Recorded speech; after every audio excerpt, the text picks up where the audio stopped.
Au nom du Père, et du Fils, et du Saint-Esprit, ainsi soit-il.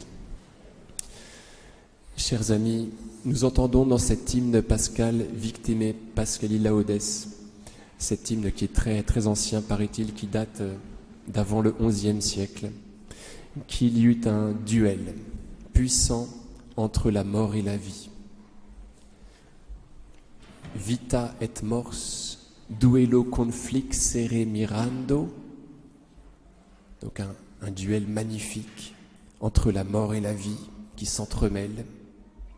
La suite dit cela, dux vitae mortus, le chef de la vie meurt, est mort. Regnat vivus, il règne vivant.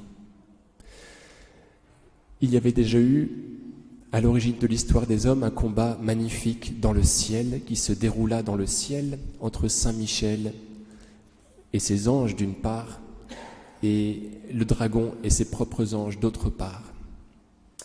Il y eut un violent combat dans le ciel, celui de Michel et de ses anges contre le dragon. Le dragon combattait lui aussi avec l'aide des siens, mais ils furent les moins forts et perdirent leur place dans le ciel. Oui, il fut précipité sur la terre le grand dragon, le serpent des origines, celui qu'on appelle démon. Voilà ce que dit le livre de l'Apocalypse au chapitre 12. Il y a un puissant duel, un magnifique duel entre le prince de la vie et le diable. Seulement le prince de la vie, le dux vitae, meurt, contrairement à Saint Michel, qui reste dans les cieux, qui précipite le démon sur la terre et qui règne sans jamais périr, alors que le prince de la vie, nous dit cet hymne magnifique, meurt. Il finit par régner, il finit par l'emporter. On pourrait dire qu'il règne plus que Michel, étant donné qu'il est son Dieu, mais parce qu'en mourant, il défait définitivement le diable. Il offre en sa mort une obéissance parfaite qui va venir couvrir toutes nos désobéissances qui sont le dard de la mort. Le dard de la mort, nous dit saint Paul, c'est le péché, c'est la désobéissance. En obéissant jusqu'à la mort, le prince de la vie, le Seigneur Jésus, efface toutes nos désobéissances et nous empêche ainsi de mourir deuxièmement, de mourir de la seconde mort, de mourir éternellement. Donc il vainc le démon par sa propre mort. Il règne, bien évidemment, on le savait, plus que saint Michel, en acceptant de mourir. Il y a un renversement des choses. On observe cela d'une façon assez cachée dans toutes les Écritures. Par exemple, dans le psaume 17, Dieu ruse avec le pervers, il ruse avec le rusé. Il se cache dans les ténèbres et dans leur repli se dérobe. Dieu se fait sauver par les ténèbres, nous dit le psaume 17. Il se sert d'elles pour vaincre. Alors, cela, à mon avis, parle de la fuite en Égypte. Vous savez que Égypte, en hébreu, c'est Mitzraïm, qu'on aurait pu traduire par ténèbres. Et au moment où Hérode en veut à la vie de l'enfant, où va-t-il se cacher, cet enfant Dieu? En Égypte, dans les ténèbres. Vous voyez, il se cache dans les ténèbres et dans leur repli se dérobe.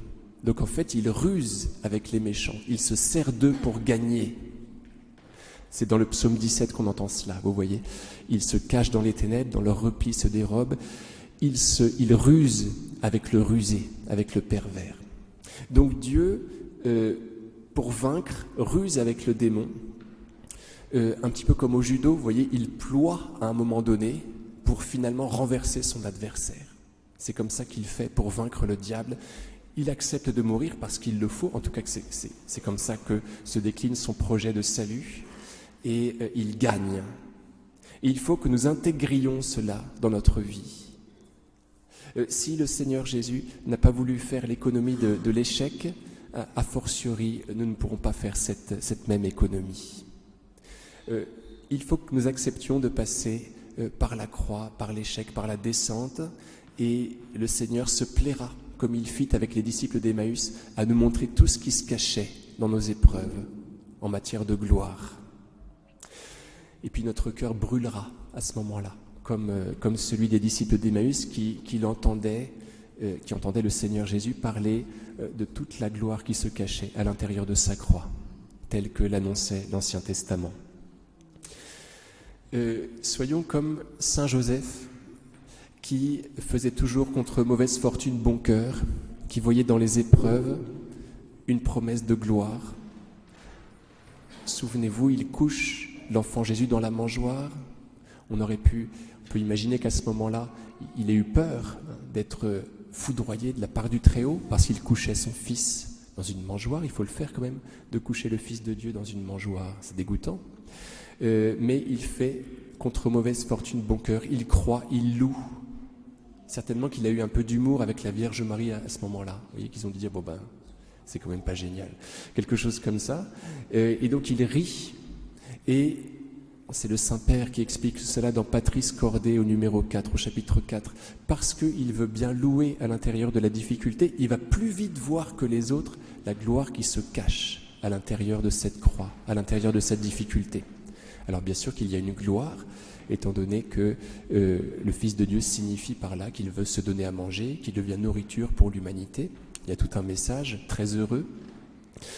Donc il faut que nous prenions, vous voyez, que nous entrions dans cet état d'esprit-là, à travers nos difficultés, les croix que nous traversons, se cache une gloire. Le démon se fait avoir, il est vaincu. De cette façon, nous pouvons sourire toute la journée. Au nom du Père et du Fils et du Saint-Esprit, ainsi soit-il.